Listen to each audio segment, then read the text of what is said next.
Welcome back to Legitimate Targets, everybody. I hope you're all having a great day. There's a lot going on in Africa as Africa seeks to free itself from its former colonial powers that ruled over it and raped their countries and their resources.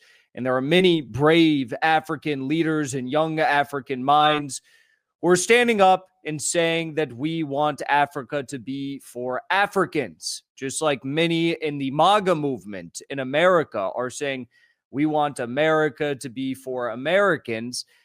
It's a very similar sort of plight, although it's one that has lasted much longer and seeks to undo many more historical injustices, and I think will be extremely fruitful when it's all said and done. Okay, Africa has the potential to be something so great, so powerful that it will be comparable, I think, to what China is today in the year 2025.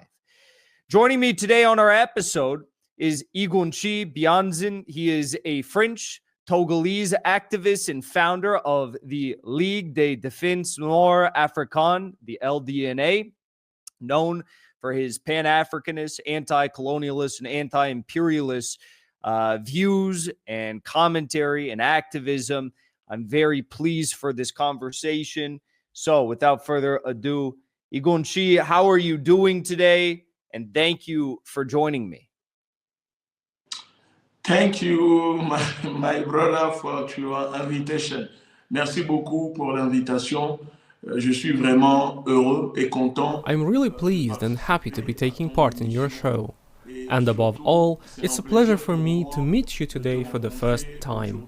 We should have met in Russia when you were there recently, but I wasn't able to make the trip.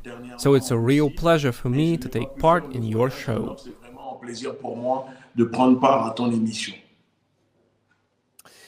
What do you see as the most pressing challenges, the biggest challenges that the pan-Africanist movement faces today in 2025?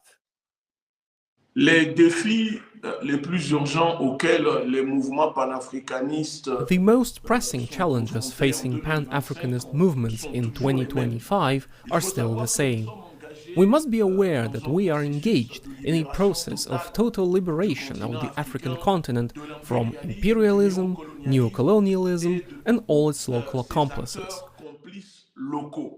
Alors, puisque le mouvement ou les mouvements panafricanistes, la mouvance panafricaine aujourd'hui a tellement... So, since the pan-Africanist movement, or even movements, as well as the overall, let's say, pan-African tendency today, has so popularized the anti-imperialist struggle on the African continent, we can see that these movements today are confronted with the demonization by the people who are actors of imperialism or entities like the United States, France, and so on. So every day we are attacked, confronted with difficulties on the ground to wage our struggle properly, because we must be aware not only of the financial difficulties, but also the fact that some African states refuse to embrace the pan-African ideology.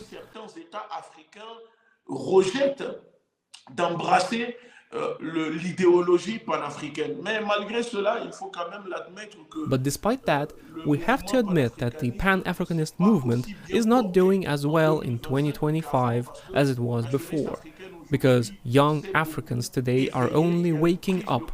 There is a growing awareness among the masses, because we have had to work, for example, with other comrades, like Kemi Seba, Nathalie Young, Dean Conare, and other pan-Africanist movements on the African continent.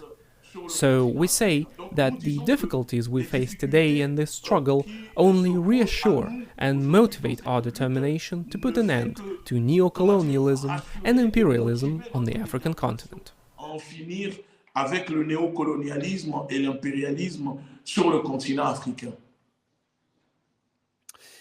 How do you see the rise of military juntas, revolutionary governments in the Sahel region as boosting or unifying Pan-Africanism in this new era?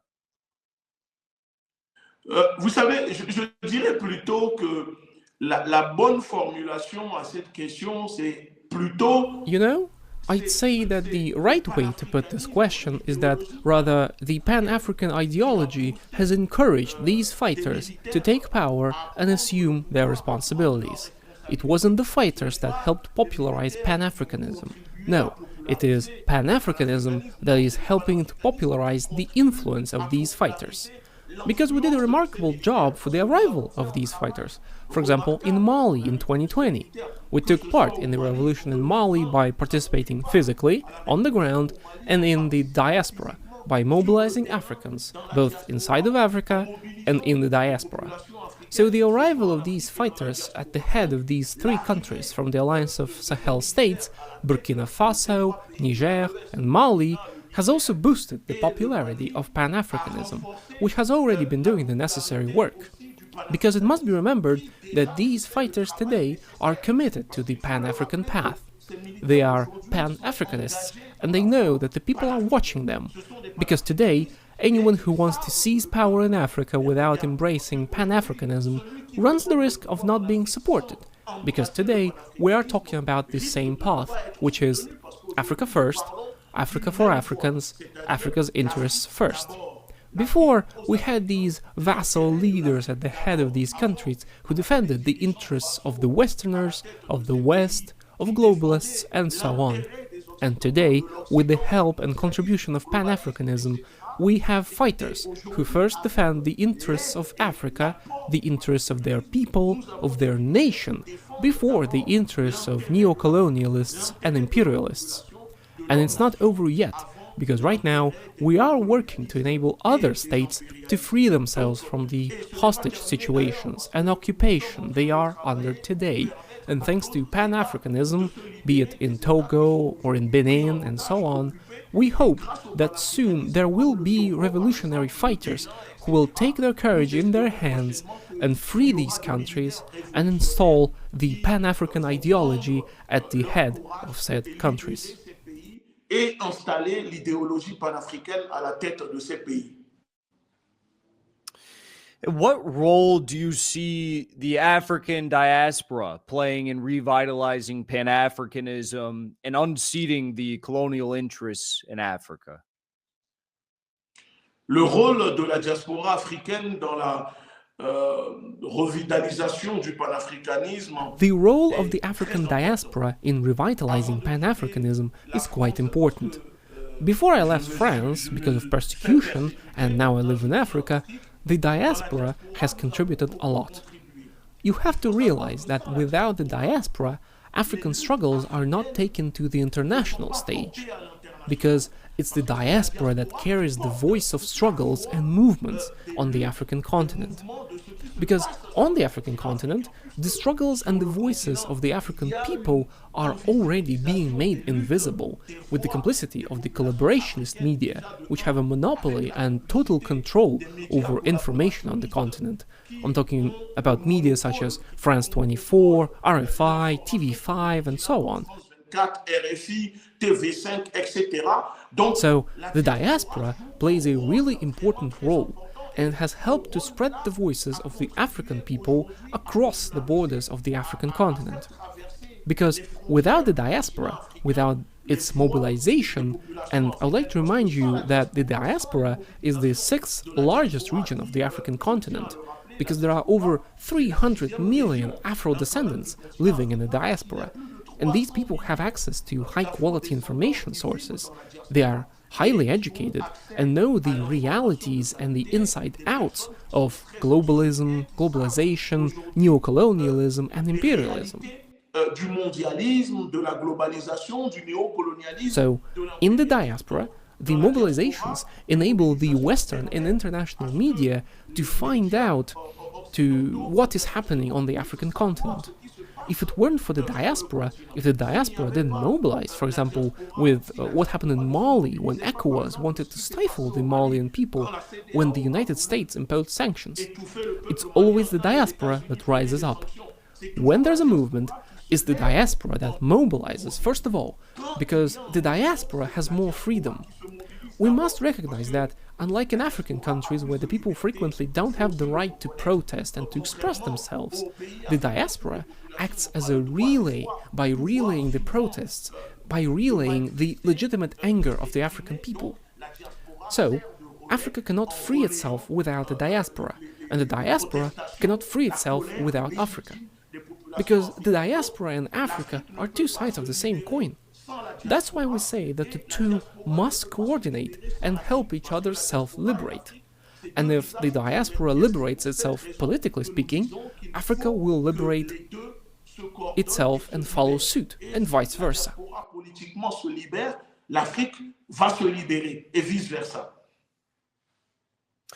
And as I understand, there's an issue with security in the Sahel due to jihadist forces.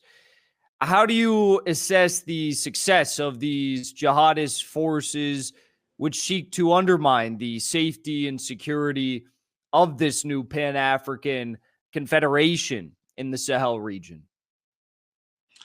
Aujourd'hui, l'impact, Today, the impact of jihadist insurgencies, and I wouldn't say jihadist because it's not jihad at its heart, it's just plain terrorism. It's, if I may say, terror management. Most of these groups, whether we're talking about Al-Qaeda, Daesh, Akim and the Maghreb region, all these names we give to these terrorist groups, all of them are controlled by the same entities, namely the American government, France, Europe, NATO and the European Union.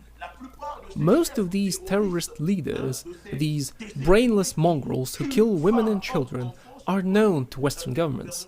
They know them. They have their telephone numbers because they manage them directly. L'impact de ce management de la terreur, de cette terreur. So today, the impact of this terror management, of this strategy of chaos, organized and well structured by the West to decimate and keep Africa on a leash, is, unfortunately for the globalists, having the opposite effect, because it is having a positive impact on the African people. The people of Africa are waking up. They have understood that today there is a common enemy, international terrorism, terrorism financed by the West and managed by the imperialists.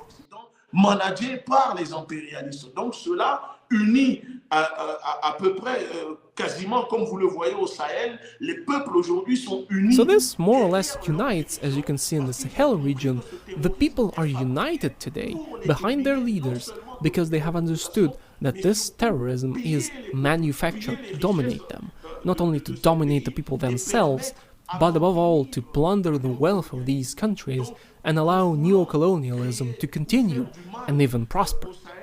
So, by trying to create or harm the Sahel through terrorism, the West has fomented the opposite effect. So I could say that it's a blessing in disguise, and the impact of these acts of aggression and terrorism today is enabling the Pan-Africanist movement to unite and to speak in unison. Now that there's sufficient revolutionary governments in power in the Sahel region, I'm curious what you think these governments should do to prioritize a countering of the neo-colonial interests via their economic policies. What sort of economic plans do they need to follow to truly change the material order in the Sahel region? Moi, je pense que sur la question de l'économie aujourd'hui, I think that on the question of the economy today, we, the Pan-Africanist leaders, are already speaking a lot. First of all, the countries concerned must leave the Nazi currency, that is the CFA franc. Because through the CFA franc, France and the European Union, the Western countries overall, the imperialists, they control our country's economies. We cannot be economically independent if our currency continues to be manufactured by France in Paris. Continue d'être fabriqué par la France à Paris. Donc, dans un premier temps, nous le disons aux pays de l'AES de quitter le franc CFA, de fabriquer leur propre monnaie. So, as a first step, we're telling the Sahel states to get out of the CFA franc, to make their own currency. Then, we need to take protective measures. We need to pursue a protectionist economic policy. We must put an end to these colonial and one-sided agreements which do not benefit the economies of African countries, because today the African continent has everything it needs to live. But unfortunately, most countries import products from abroad that are also of poor quality and impede the health of our people. Economically, this creates no jobs, whereas if you want to boost an economy, you have to open enterprises, you have to create local businesses.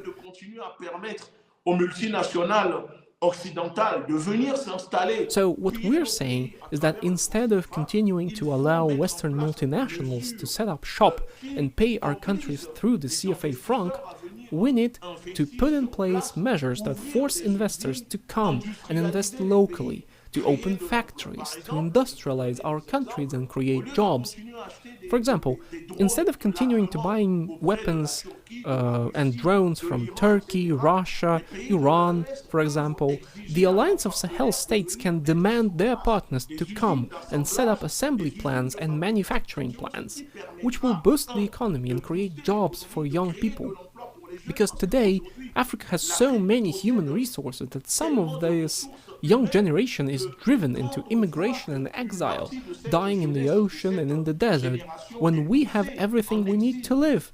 We understand that it is because of the faulty economic policy in our countries. On a tout ce qu'il faut pour vivre, on comprend que c'est à cause de la politique économique défaillante dans nos pays. So, if we want to boost the economy, Pan-Africanism must continue to suggest to leaders that they invest, allow, and support job creation above all, because many people arrive in the diaspora to boost the economy, to create businesses. But sometimes these people are confronted with corruption, with mismanagement, and people are practically prevented from creating jobs, from opening up companies. But we know that without the economy, this country risks not being independent. Sans l'économie, cette patrie risque de ne pas être indépendante. So, in order to be independent, you have to control your own economy. And first of all, the question of the currency is urgent. Everything that I'm saying here cannot be resolved unless we leave the CFA franc, unless we make our own currency and control it, and unless we continue to allow this currency to be controlled by France. How is the decision of Burkina Faso, Mali, and Niger to withdraw from the ECOWAS grouping impacted the legitimacy of the Sahel Confederation and their ability to govern in their own countries and even in a wider scope in Africa? L'impact du retrait du Burkina Faso, du Niger et du Mali de la CEDEAO a vraiment boosté. The impact of the withdrawal of Burkina Faso, Niger and Mali from ECOWAS has really boosted the morale of the people of Africa. Because in any case, ECOWAS is a dead organization being kept alive on life support. Since ECOWAS is not helping the people of the countries we're talking about, it is perfectly legitimate to leave the organization, which is being directly run by the French government, the Americans and the European Union. De ces pays que nous sommes en train de citer. Il était tout à fait légitime. What's more, instead of being on the side of the people, ECOWAS is on the side of the neo-colonialists and imperialists. So, you have an organization that serves no purpose, which I would like to point out, dear comrades, is, in essence, an economic organization. ECOWAS is not a political or military organization, but it has been turned into an instrument of oppression, an instrument of enslavement, an instrument of imperialism against the will of the people. Because most of those who sit in ECOWAS are agents of imperialist oppression. Un instrument d'asservissement, un instrument d'impérialisme. They are collaborationists, these leaders who sit in ECOWAS, whom France and the United States put at the head of these countries so that they can control and legitimize the plundering of African resources directly by the European Union. the impact today of the withdrawal of these said countries, as we can see, has led to the creation of the Alliance of Sahel States, which has given its leaders greater freedom of action. Donc, l'impact aujourd'hui du retrait de ces trois pays, on le We voit. can see that the withdrawal from the ECOWAS by Mali, Niger, and Burkina Faso, and these countries are now free states in their choices, in their political, military, and economic decisions. De la CEDEAO, le Mali, le Niger, le Burkina Faso aujourd'hui sont des États libres, épanouis dans... On the other hand, it weakens ECOWAS, which continues to drown, because today ECOWAS has no credibility with the African people, whereas the Alliance of Sahel States today is very popular, very much supported by the African people. Parce qu'aujourd'hui, la CEDEAO n'a aucune crédibilité auprès des populations africaines. So we're saying that we have to carry on like this. We have to keep making decisions that will have a positive impact on the future of the people of the Sahel region and Africa in general. Continuer à prendre des décisions qui impactent positivement l'avenir des populations du Sahel et de l'Afrique en général. And how has the kicking out of French and U.S. troops impacted the security situation for these Sahel states? It was a beautiful move. Many celebrated it. But has it caused any problems, or has it been a good thing? Alors, ça c'est un sujet vraiment très important parce que aujourd'hui on peut dire que l'expulsion... So this is a really important subject, because today we can say that the exile of French and American occupation forces from the Sahel states has enabled these countries to be free in a military sense today. Because before, the presence of these French, American and European troops, because it wasn't just France and the United States, there were also European Union troops, more than 30 countries were occupying these African countries in the military sense. Et cela a commencé avec l'assassinat de Kadhafi en Libye. So, it all started with the assassination of Gaddafi in Libya under the pretext of fighting terrorism, because the presence of American and French troops was supposedly there to fight terrorism. But we have all seen, since the arrival and installation of this military occupation of African lands of these countries by America and France, that terrorism has continued to grow. Donc, on s'est posé la question, comment des troupes qui sont censées venir lutter contre le terrorisme... So then we asked ourselves, how come that these troops came here to fight terrorism, and yet terrorism continues to grow? And that's when we realized that there was this terror management system in place that I spoke of earlier. In Mali, for example, when France was occupying Mali with its military forces, it was supporting the terrorist groups, even though it was supposed to be there to provide security for the population and the region, to allow the states to return to their territories occupied by the terrorist groups. But instead, the opposite was happening. France was supporting these terrorist groups who were working directly with the French in order to put pressure on the central government in Bamako. So, France was using the terrorist groups that it was supposed to be fighting to keep the former, now deceased, President IBK on a leash in Bamako. And we could see that when the Malian army wanted to go north in order to eliminate the terrorist groups, the French army prevented them and acted as a barrier, protecting the terrorist groups from the Malian army. Les groupes terroristes contre l'armée malienne. Et depuis que les populations se sont révoltées avec le soutien... And so, since the people revolted with the support of revolutionary patriotic soldiers like President Assimi Goïta in Mali, Abdourahmane Tchiani in Niger, and my dear comrade, my brother, Ibrahim Traoré in Burkina Faso, we have seen that the withdrawal of these Western, French and American occupying forces has really allowed the soldiers of these countries to be more independent, to make their own decisions and not to depend on France and the United States, who were, in essence, preventing them from actually fighting the terrorists effectively. And as you can see, the impact was immediately positive. We saw the results immediately after the exile of the French and American forces that terrorism began to die down. The defense and security forces in Niger, Burkina Faso and Mali began to score victories. This bothered the Western countries because when they were there, it was always the soldiers who were still working, the African soldiers, but it was the Western countries who were monopolizing the victory, the work that the African armies were doing. So today we're saying, and we see, there's really a positive impact, and that if we have to do it again, we will do it again. But we're saying right now that we have to remain vigilant because the fight is far from over. Of course, the military occupation troops have left from these Western countries, but there are still their auxiliaries who are these sandal terrorists drugged up on tramadol and armed with Kalashnikovs who kill women and children in the villages at the request of France and the United States.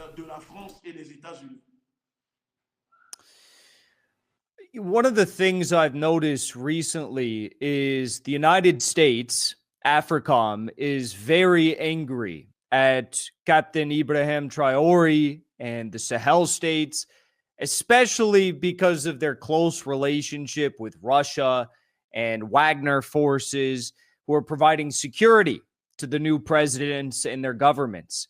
To what extent has this relationship between the Sahel states and Russia impacted the sovereignty of these countries? Non. Moi, je dirais que le soutien militaire, politique et diplomatique de No. I would say that the military, political, and diplomatic support of our Russian allies, because it has to be said that Russia has always been a faithful ally of the African continent, of the independence struggles. This isn't something new. Russia has supported independence struggles, whether it be in Mali, South Africa, Mozambique, or Angola. Russia has always been there by our side. But there was a time when Russia also had its own problems to deal with, so unfortunately it withdrew to deal with these problems. But with its return, by supporting these fighters, these aspiring countries, African people now have the opportunity to taste sovereignty. Qui ont aussi le droit de goûter à la souveraineté. Nous avons vu, quand la Russie a soutenu directement, ça a eu des impacts positifs. We have seen that Russia's direct support has had a positive impact. We have seen the Wagner Group's support. We have to recognize that Wagner has also helped to liberate, for example, regions in the north of Mali that were previously occupied by terrorist groups. Jusqu'à présent par des groupes terroristes. Donc, aujourd'hui, nous disons que l'aide de la Russie. So today we can say that the help from Russia and the Wagner Group has really helped the African people and the West African armies to free themselves. What would we have to show if Russia or Wagner had not supported the Malian army? We need equipment. Russia has the necessary equipment. Russia has the proper experience. Russia has mastered the art of counterterrorism.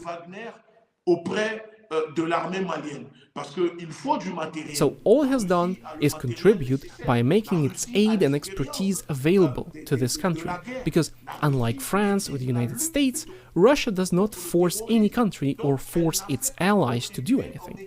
It proposes what the country is free to accept or not. À ces pays, parce que la Russie, contrairement à la France ou les États-Unis, ne force aucun pays, ne force pas ses alliés.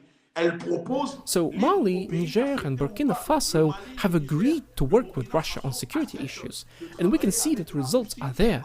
We even hope that Russia will go even further in its military support to restore peace and security with its allies in the Sahel region and Africa, because today it is Russia that is very popular, and it is Russia that we want to work with, because we have no confidence in either France or American policies.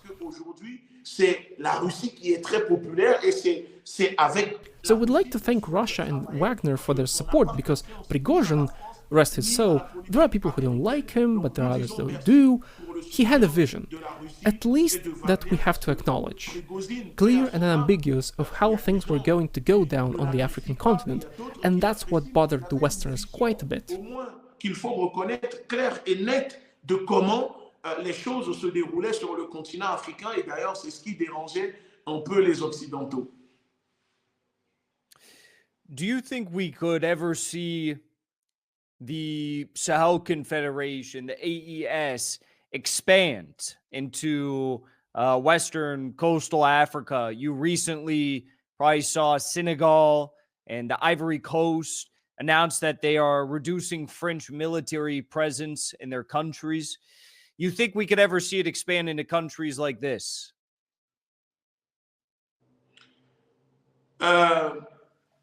Bon, moi je dis que pour le moment, la Côte d'Ivoire ne peut pas rejoindre. Well, I'd say that for the moment, Ivory Coast cannot join the alliance of Sahel states because at the head of Ivory Coast we have one of the greatest henchmen of imperialism, President Alassane Ouattara, an illegitimate president who was placed at the head of Ivory Coast with the help of NATO and France.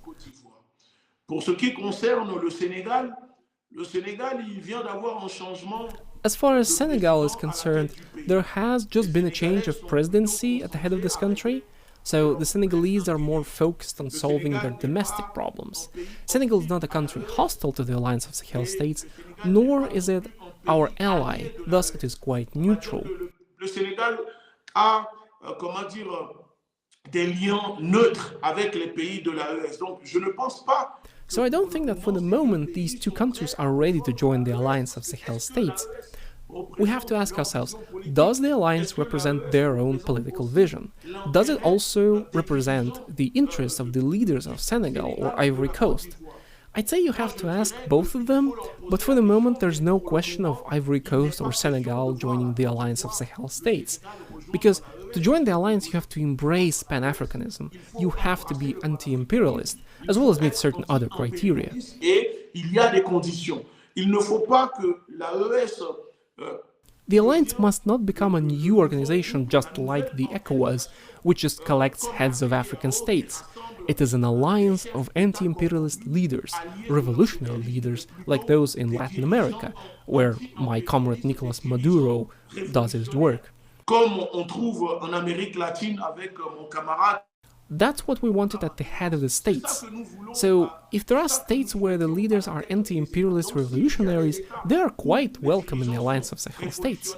But if they are imperialist henchmen, accomplices, agents of imperialist oppression, we say no to them, and they are not welcome in the alliance of Sahel states. Et ils ne sont pas les bienvenus dans l'AES.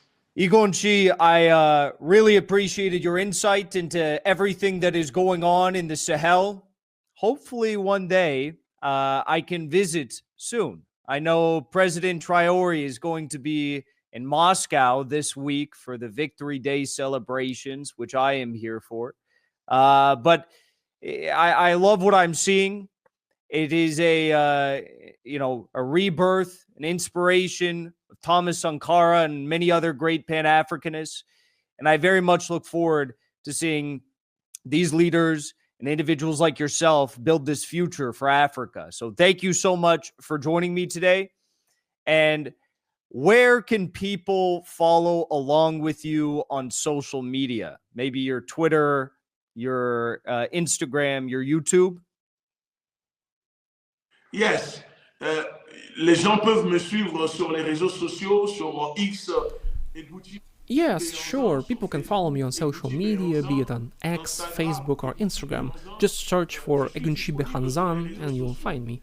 And I just want to finish this interview with you because today is April 28th, 2025, and it's a really special day for me as a Togolese, because, you know, I'm from Togo. Togo has been held hostage for 60 years now by the same family placed in power by France, the Gnassingbés. And so the people of Togo are suffering every day from the barbarity, the aggression, and the violence of this regime.